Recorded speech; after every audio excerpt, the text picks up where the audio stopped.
ఒకే ఒక్క రోజు టీ తాగకపోతే నా పరిస్థితి ఇలా అవుతుందని అస్సలు ఊహించలేదు. నేనెంత టీ పిచ్చిదాన్నో అందరికీ తెలుసు కదా!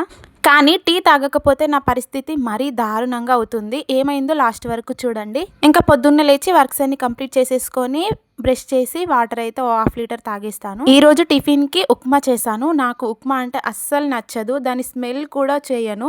కానీ ఎందుకో ఏమో ఆ రోజు తిన్నాను. ఈ వీడియో నిన్నటిది కాదు. ఇంకా టిఫిన్ చేశాక బాసుంది అయితే తినేసాను.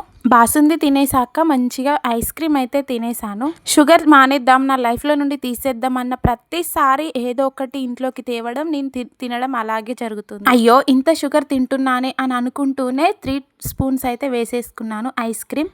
ఎలాగైనా మానేయాలి ఖచ్చితంగా. డైరీ ప్రొడక్ట్స్ అయితే మా ఇంట్లో స్టాక్ ఉంటాయి ఎప్పుడు. నాకు బాసుంది అంటే ప్రాణం. ఇంకా మంచిగా ఐస్ క్రీమ్ అండ్ బాసుంది తినేసాక కాసేపు రెస్ట్ తీసుకుందామని పడుకున్నాను. పనులన్నీ కంప్లీట్ చేసి తీసుకున్నాకే ఇంకా నేను పడుకొని లేచేసరికి వెదర్ అయితే చాలా చేంజ్ అయింది. బాగా ఎండలు కొట్టే సమయంలో వర్షం పడితే ఎంత ఆనందంగా ఉంటుంది. వర్షం కూడా కురిసింది, కాకపోతే నేను క్లిప్ తీసుకోలేదు. ఇంకా పొద్దున్న నుండి కొంచెం కొంచెం తలనొప్పి స్టార్ట్ అయింది. కాకపోతే నేను పడుకొని లేసేసరికి ఓ మామూలుగా లేదు తలనొప్పి అయితే. నైట్ 8 o'clock ఏమో మళ్ళీ హాస్పిటల్కి వెళ్ళి ఇంజెక్షన్ వేయించుకున్నాకే తక్కువైంది.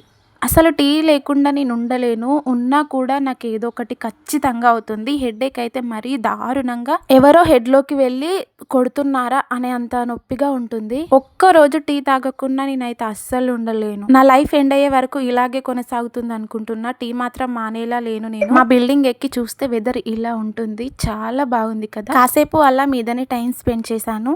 ఈ వీడియోకి ఇంకా ఇంతే. Thank you for watching. Please subscribe.